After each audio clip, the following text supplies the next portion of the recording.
Om Swastiastu, perkenalkan saya Ida Ayu Dewi Diani, dokter muda anestesi periode 4 sampai 17 Mei 2020. Di sini saya akan menjelaskan mengenai nyeri dengan outline sebagai berikut. Pertanyaan pertama yaitu, buatlah ringkasan singkat mengenai mekanisme perjalanan nyeri. Yang kedua yaitu buatlah analisa keuntungan dan kerugian instrumen penilaian nyeri berupa FAS, NRS, WBFS, MPQ, Pain Diary, dan juga sertakan gambar atau foto masing-masing instrumen. Lalu yang ketiga, buatlah ringkasan singkat mengenai nyeri somatik, nyeri visceral, dan juga nyeri alih. Lalu yang keempat, buatlah ringkasan singkat mengenai penjabaran penanganan nyeri akut, penanganan nyeri sedang, dan juga berat sesuai WHO Step Ladder. Lalu saya akan menjawab pertanyaan yang pertama, yaitu buatlah ringkasan singkat mengenai mekanisme perjalanan nyeri. Namun pertama-tama marilah kita bahas apa itu nyeri. Nyeri adalah pengalaman sensorik dan emosional yang tidak menyenangkan akibat kerusakan jaringan, baik aktual maupun potensial atau yang digambarkan dalam bentuk kerusakan tersebut. Untuk mekanisme perjalanan nyeri itu sendiri dibagi menjadi 4 proses. Proses yang pertama yaitu proses transduksi, di mana proses transduksi ini adalah proses akiran saraf eferen yang menerjemahkan stimulus, misalnya tusukan jarum, ke dalam impuls nosiseptif menjadi aksi potensial. Terdapat 3 tipe serabut yang terlibat dalam proses transduksi ini, yaitu yang pertama serabut A beta, serabut A delta, dan juga serabut C. Serabut yang berespons secara maksimal terhadap stimulasi non-noxious dikelompokkan sebagai serabut penghantar nyeri atau nosiseptor. Serabut tersebut adalah serabut A delta dan juga serabut C. Ada juga silent nociceptor, di mana silent nociceptor ini terlibat dalam proses transduksi yang merupakan serabut saraf aferen yang tidak berespon terhadap stimulasi eksternal apabila tanpa disertai adanya mediator inflamasi. Lalu proses yang kedua yaitu proses transmisi, di mana proses transmisi ini adalah proses ketika impuls disalurkan menuju cornu dorsalis medula spinalis, lalu kemudian disalurkan kembali sepanjang traktus sensoris menuju ke otak. Lalu proses yang ketiga yaitu proses modulasi, di mana proses modulasi ini adalah proses amplifikasi atau penguatan sinyal neural terkait nyeri atau pain related neural signals, di mana proses ini terjadi di cornu dorsalis medula spinalis. Pada proses modulasi ini juga terjadi sistem nosiseptif yang dengan jalur descending, di mana jalur descending ini berasal dari cortex frontalis, hipotalamus, dan juga area otak lainnya menuju ke midbrain dan juga medula oblongata. Lalu selanjutnya diteruskan ke medula spinalis. Hasil dari proses inhibisi descendant ini adalah penguatan atau bahkan penghambatan atau blok dari sinyal nosiseptif di cornu dorsalis. Lalu proses yang terakhir yaitu proses persepsi, di mana proses persepsi nyeri ini adalah kesadaran akan pengalaman nyeri oleh pasien. Persepsi ini merupakan hasil interaksi dari proses transduksi, transmisi, modulasi, aspek psikologis, dan juga karakteristik individu lainnya. Lalu mengenai jalur dari perjalanan nyeri itu sendiri dibagi menjadi 2, yaitu jalur ascendant dan juga jalur descendant, di mana jalur ascendant ini yang berperan yaitu serabut saraf C dan juga serabut saraf A delta, yang masing-masing membawa rangsangan nyeri akut tajam dan juga kronik lambat. Serat-serat saraf tersebut memisah sewaktu memasuki korda dan kemudian kembali menyatu ketika bersinaps di substansia gelatinosa cornu dorsalis medula spinalis, lalu memotong medula spinalis ke arah kontralateral dan naik ke otak di cabang neospinothalamicus dan paleospinothalamicus tractus spinothalamicus anterolateralis. Lalu cabang yang pertama yaitu cabang neospinothalamicus adalah suatu sistem langsung yang membawa informasi diskriminatif sensorik mengenai nyeri cepat atau akut dari nosiseptor A delta ke daerah talamus. Lalu bersinaps di nukleus ventroposterolaterales atau VPN talamus dan dilanjutkan secara langsung ke korteks somatosensorik primer dan juga gyrus pasca centralis. Diperkirakan bahwa cabang neospinothalamicus ini berperan penting bagi aspek sensorik diskriminatif nyeri akut yang dirasakan. Contohnya seperti lokasi, sifat, dan juga intensitas dari nyeri itu. Lalu cabang yang kedua yaitu cabang paleospinothalamicus, di mana cabang paleospinothalamicus ini diaktifkan oleh aferan primer dari serabut saraf C. Cabang paleospinothalamicus ini adalah suatu jalur multisinaps diffuse yang membawa impuls ke formatio reticularis batang otak sebelum berakhir di nukleus parafascicularis dan juga nukleus intralaminar lainnya yang berada di talamus, hipotalamus, nukleus sistem limbik dan juga korteks otak depan. Impuls yang dikirimkan pada cabang paleospinothalamicus ini disalurkan lebih lambat daripada impuls pada cabang neospinothalamicus. Oleh karena itu, nyeri yang ditimbulkan berkaitan dengan rasa panas, pegal, dan juga sensasi yang lokasinya samar. Lalu selanjutnya ada jalur descendant, di mana jalur descendant yang telah diidentifikasi terdiri dari 3 komponen. Yang pertama yaitu substantia grisea periaqueductus atau PAG dan substantia grisea periventricle mesencephalon dan pons bagian atas yang mengelilingi aqueductus sylvii. Lalu yang kedua yaitu neuron-neuron yang mengirim impuls ke nukleus reve magnus atau NRM yang terletak di pons bagian bawah dan medula oblongata bagian atas, dan juga nukleus reticularis paragigantocelularis atau PGL di medula lateralis.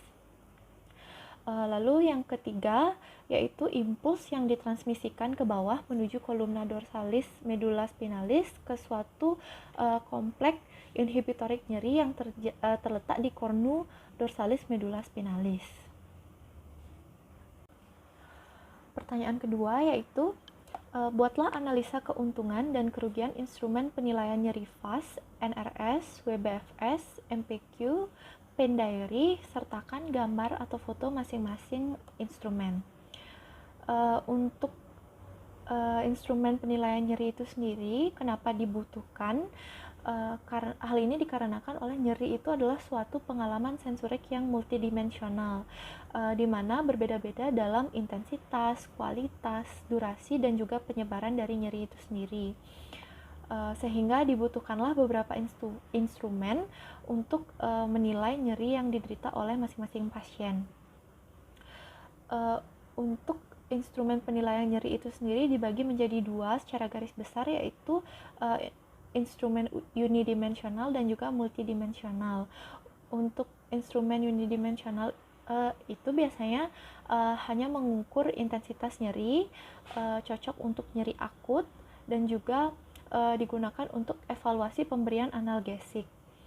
Contohnya yaitu FAS atau Visual Analog Scale, NRS atau Numeric Pain Rating Scale, dan juga WBFS atau Wong-Baker Face Scale. Lalu untuk instrumen penilaian nyeri yang multidimensional itu digunakan untuk mengukur intensitas dan juga afektif dari nyeri, diaplikasikan untuk nyeri kronis dan juga dapat dipakai untuk penilaian klinis. Di mana contoh dari instrumen penilaian nyeri multidimensional ini yaitu MPQ atau McGill Pain Questionnaire dan juga Pain Diary. Selanjutnya saya akan membahas mengenai FAS atau Visual Analog Scale, di mana Visual Analog Scale ini merupakan skala linier yang menggambarkan secara visual gradasi tingkat nyeri yang mungkin dialami oleh seorang pasien. Rentang nyeri ini diwakilkan sebagai garis panjang 10 cm dengan atau tanpa tanda di setiap sentimeternya. Lalu di setiap ujung-ujungnya diberikan tanda, dapat berupa angka ataupun pernyataan deskriptif. Yang pada gambar ini dapat dilihat diberikan pernyataan deskriptif pada ujung yang kiri untuk no pain atau tanpa nyeri sama sekali. Lalu ujung yang kanan worst possible pain untuk apabila nyeri yang paling parah dirasakan oleh pasien. Untuk keuntungan dan kerugian dari visual analog scale ini sendiri, untuk keuntungannya yang pertama yaitu mudah dan sederhana untuk dipahami oleh pasien dan diinterpretasikan oleh klinisi. Lalu banyak studi yang menggunakan visual analog scale ini sebagai instrumen penelitiannya. Untuk kerugiannya sendiri, yang pertama sulit digunakan pada settingan emergensi, sulit digunakan pada pasien dengan gangguan kognitif, penglihatan, dan juga kesadaran dikarenakan FAS ini memerlukan koordinasi visual, motorik, dan juga konsentrasi yang baik dari pasien, dan juga memerlukan alat tulis untuk menentukan hasil dari FAS ini sendiri. Lalu instrumen yang kedua yaitu NRS atau Numeric Rating Scale, di mana pasien diberikan skala dari 0 sampai 10, di mana 0 adalah tanpa nyeri sama sekali dan 10 adalah nyeri yang paling berat dirasakan oleh pasien. Lalu pasien diminta untuk mendeskripsikan nyerinya saat ini dalam bentuk angka. Untuk keuntungan dari NRS ini sendiri yaitu yang pertama, mudah dan cepat untuk dipahami oleh pasien dan diinterpretasikan oleh klinisi. Lalu yang kedua, dapat digunakan oleh hampir semua kondisi pasien. Yang ketiga, hasil dari NRS ini sendiri cukup konsisten karena menggunakan angka sehingga mendapatkan hasil yang kuantitatif. Lalu dapat mengukur nyeri-nyeri yang sudah lewat sebelumnya. Lalu kerugian dari NRS ini yang pertama yaitu studi ini menggunakan sedikit studi atau penelitian yang menggunakan NRS. Lalu NRS ini tidak dapat digunakan pada pasien dengan gangguan kognitif atau pada pasien post operasi yang mengalami confusion. Lalu instrumen penilaian nyeri selanjutnya yaitu WBFS atau Wong-Baker Face Scale, di mana Wong-Baker Face Scale ini biasanya digunakan pada pasien dewasa dan juga pasien anak dengan usia lebih dari 3 tahun yang tidak dapat menggambarkan intensitas nyerinya dengan angka. Untuk keuntungan dari WBFS ini sendiri yaitu yang pertama, mudah dan cepat dipahami oleh pasien dan diinterpretasikan oleh klinisi, dapat digunakan kepada semua pasien termasuk pasien dengan gangguan kognitif dan juga gangguan bahasa, dan juga dapat digunakan kepada anak-anak. Untuk kerugiannya, membingungkan antara afek dengan intensitas nyeri yang diderita oleh pasien. Lalu yang kedua, hasil bisa lebih tinggi dari skala lain dengan wajah netral tanpa nyeri. Lalu kerugian yang terakhir adalah sedikit penelitian yang menggunakan WBFS ini sebagai instrumen penelitiannya. Lalu instrumen penilaian nyeri yang selanjutnya yaitu MPQ atau McGill Pain Questionnaire, di mana MPQ ini terdiri atas 4 bagian. Yang pertama yaitu gambar nyeri, indeks nyeri atau RPI, pertanyaan mengenai nyeri terdahulu dan lokasinya, dan juga indeks intensitas nyeri saat ini. MPQ ini terdiri atas 78 kata sifat atau adjektif yang dibagi menjadi 20 kelompok, yang masing-masing kelompoknya terdiri dari 2-6 kata yang menggambarkan kualitas nyeri yang semakin meningkat. Untuk kelompok 1 sampai dengan 10 menggambarkan kualitas sensorik nyeri, misalnya waktu, lokasi, dan juga suhu. Untuk kelompok nomor 11 sampai 15 digunakan untuk menggambarkan kualitas efektif dari nyeri, misalnya saja stres, takut, dan sifat-sifat otonom lainnya. Untuk kelompok 16 digunakan untuk menggambarkan dimensi evaluasi, dan kelompok nomor 17 sampai 20 digunakan untuk keterangan lain-lainnya dan juga mencakup kata-kata spesifik untuk kondisi tertentu. Untuk keuntungan dan juga kerugian dari MPQ ini sendiri, untuk keuntungannya yang pertama yaitu baik digunakan untuk mendeskripsikan nyeri kronik yang berubah-ubah. Lalu yang kedua, mendeskripsikan nyeri secara lebih tepat dan dalam. Yang ketiga, kuesioner sudah terbit dalam 20 bahasa yang berbeda-beda dan juga telah tervalidasi. Lalu keuntungan selanjutnya yaitu memiliki versi pendek atau short MPQ yang digunakan untuk memudahkan penilaian dari pasien. Untuk kerugiannya sendiri yaitu yang pertama tidak sederhana dan sangat kompleks untuk digunakan. Yang kedua yaitu memerlukan waktu untuk mengedukasi pasien mengenai cara menjawab kuesioner.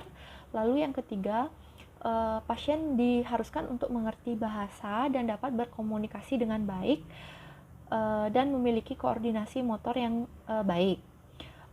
Dan juga beberapa kata pada MPQ ini berkaitan dengan afek. Lalu berikut contoh dari short MPQ di mana pada MPQ yang kiri dapat dilihat disederhanakan untuk masing-masing kata dideskripsikan untuk known, ringan, sedang, dan juga berat. Lalu pada form yang selanjutnya di sebelah kanan dapat dilihat masing-masing identifikasi nyeri atau komponen nyeri itu dinilai dari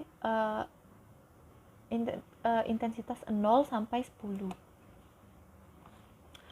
Lalu instrumen penilaian nyeri yang terakhir yaitu Daily Pain Diary, di mana Daily Pain Diary ini adalah catatan tertulis atau lisan mengenai pengalaman pasien dan juga perilakunya. Di mana pada Daily Pain Diary ini pasien diminta untuk mencatat intensitas nyerinya dan juga keterkaitan dengan perilakunya sehari-hari, misalnya aktivitas harian, tidur, aktivitas seksual, kapan menggunakan obat, makan, merawat rumah, dan juga aktivitas lainnya yang dilakukan oleh pasien. Lalu selanjutnya untuk keuntungan dan juga kerugian dari Daily Pain Diary ini. Untuk keuntungannya itu dapat merekam nyeri yang dirasakan lebih dari 1 kali dalam sehari. Misalnya saja nyeri yang berkelanjutan. Lalu keuntungan selanjutnya yaitu tidak mengharuskan untuk adanya pertemuan antara dokter dan pasien untuk mengetahui nyeri yang dirasakan oleh pasien. Lalu untuk kerugian dari Daily Pain Diary ini adalah yang pertama, berpotensi tinggi untuk terjadinya bias pada pengukuran, dipengaruhi oleh tendensi, memori, simulasi, dan juga hal-hal lainnya. Lalu kerugian selanjutnya yaitu item dari Pain Diary ini dapat berbeda-beda, sehingga data secara kolektif sangat susah untuk didapatkan. Lalu pertanyaan yang ketiga yaitu buatlah ringkasan singkat mengenai nyeri somatik, nyeri visceral, dan juga nyeri alih. Yang pertama itu nyeri somatik. Nyeri somatik ini merupakan salah satu tipe dari nyeri nociceptif, di mana nociceptor atau reseptor nyeri dari nyeri somatik ini berada di kulit dan juga di muskuloskeletal. Nyeri somatik ini terjadi ketika nociceptor mendeteksi impuls yang tinggi akibat adanya kerusakan jaringan atau karena adanya iskemia. Nyeri yang dirasakan pada nyeri somatik ini seperti pedih, pegal, dan juga nyeri yang tajam. Umumnya nyeri yang dirasakan pada nyeri somatik ini terlokalisasi, di mana pasien dapat menunjukkan lokasi persis di mana nyeri dirasakan. Dan juga nyeri yang dirasakan pada nyeri somatik ini akan bertambah berat apabila lokasi cedera disentuh atau digerakkan. Lalu selanjutnya nyeri visceral. Nyeri visceral ini juga merupakan salah satu tipe dari nyeri nociceptif,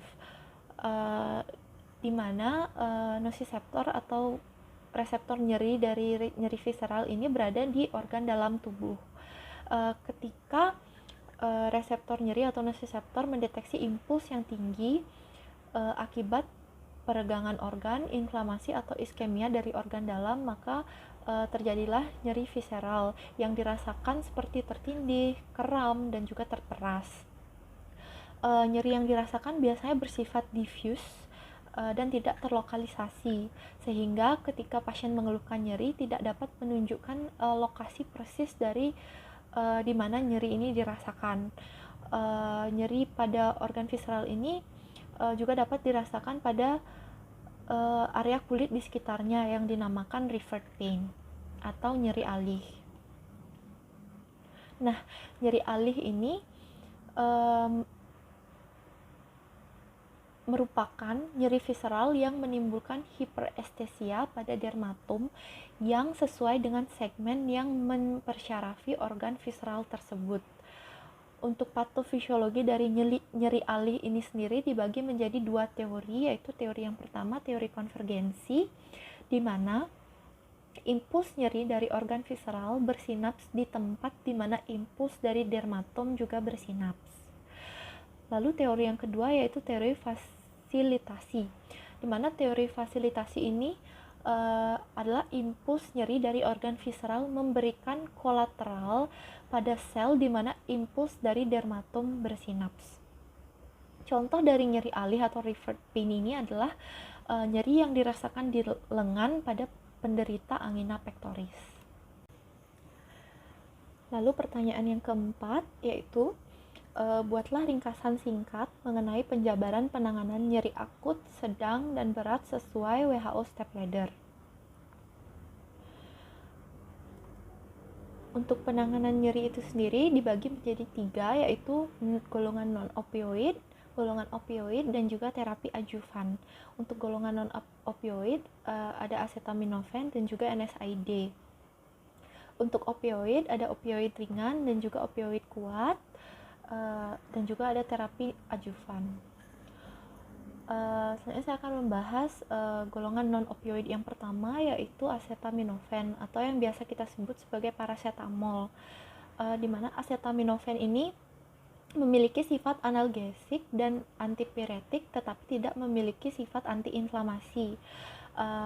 Acetaminophen ini merupakan analgesik non-opioid yang paling aman sehingga dapat diberikan kepada hampir semua pasien, dimulai dari bayi yang baru lahir hingga orang tua. Acetaminophen ini juga diberikan kepada ibu hamil, bahkan ibu menyusui, dan masih bisa diberikan kepada pasien dengan gangguan ginjal dan juga gangguan hati.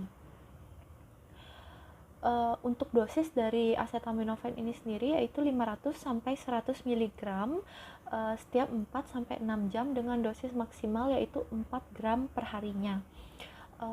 Untuk metabolisme dari acetaminophen sebagian besar terjadi di hati dengan efek samping dapat bersifat hepatotoksik, terutama pada pasien-pasien dengan gangguan hati dan juga malnutrisi.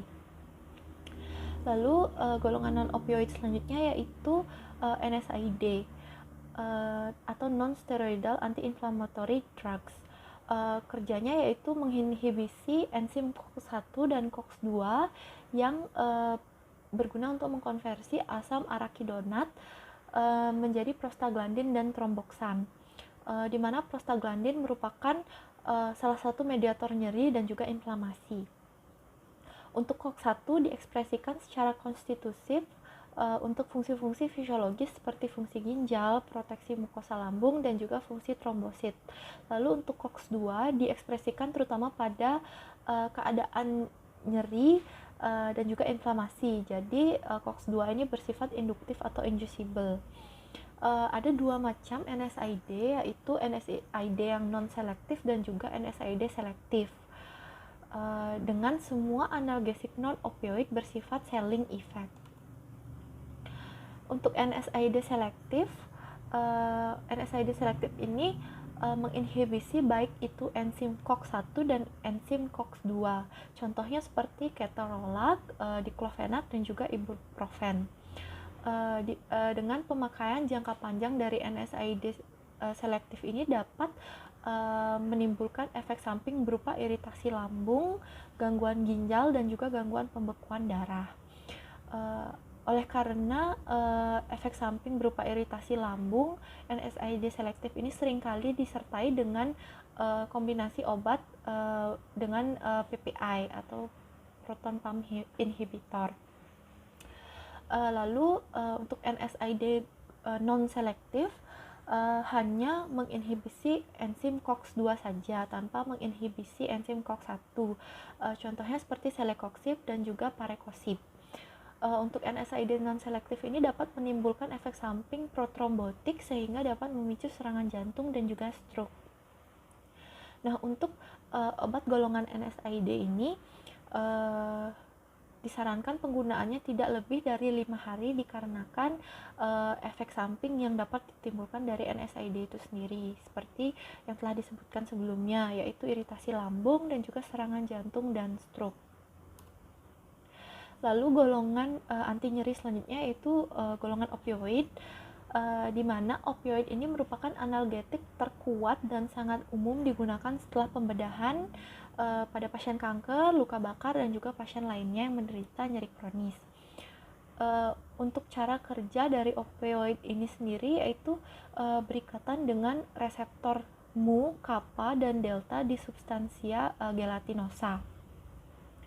Untuk dosis opioid ini sendiri digunakan dosis titrasi hingga mencapai dosis ideal, di mana dosis ideal ini adalah keadaan ketika nyeri berkurang dan juga efek samping yang disebabkan oleh opioid ini dapat ditoleransi. Untuk efek samping dari opioid ini sendiri yaitu dapat menyebabkan sedasi, konstipasi, mual muntah, hingga ketergantungan. Terdapat 2 macam opioid, yaitu opioid lemah, contohnya seperti kodein dan tramadol, dan juga opioid kuat, contohnya seperti morfin, petidin, dan juga fentanyl. Lalu selanjutnya terapi adjuvan untuk nyeri. Terapi adjuvan untuk nyeri ini merupakan terapi atau pengobatan tambahan yang dapat diberikan di samping dari pengobatan utama atau pengobatan primer. Contoh dari terapi adjuvan nyeri ini sendiri yang pertama yaitu intervensi non-farmakologi, contohnya seperti terapi psikologis, terapi sosial, kultural, fisikal, dan juga spiritual. Lalu untuk terapi adjuvan lainnya contohnya seperti obat-obatan yang digunakan untuk terapi spesifik penyebab nyeri, contohnya seperti antikonvulsan atau TCA, kortikosteroid, dan juga ansiolitik. Lalu pada pasien-pasien dengan nyeri kanker dapat juga diberikan pengobatan anti kanker apabila keadaan pasien sudah memungkinkan. Contohnya seperti radioterapi, kemoterapi, dan juga operasi. Lalu dapat pula diberikan terapi lokal untuk nyeri-nyeri lokal, contohnya seperti blok saraf, operasi, dan juga physical support. Lalu berikut gambar dari WHO step ladder, di mana untuk nomor 1 untuk nyeri yang paling bawah yaitu nyeri ringan, dapat diberikan golongan non-opioid, dapat ditambah atau tidak dengan terapi adjuvan.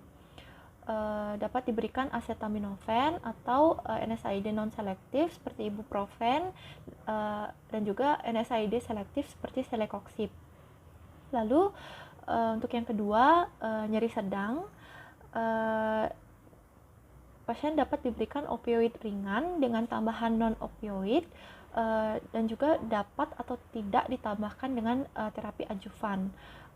Contoh dari opioid ringan seperti yang telah disebutkan sebelumnya yaitu kodein atau tramadol, yang dapat ditambahkan dengan paracetamol atau NSAID non-selektif dan selektif. Lalu untuk nyeri yang ketiga itu nyeri berat, di mana pasien dapat diberikan opioid kuat ditambah dengan non-opioid, lalu dapat ditambahkan dengan terapi adjuvan atau tidak.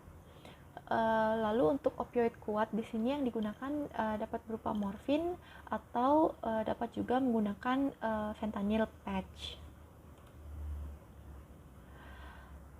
Baik, sekian presentasi dari saya mengenai nyeri. Saya mohon maaf apabila ada kesalahan dalam perbuatan maupun perkataan. Akhir kata saya ucapkan terima kasih dan juga para Mas Santi.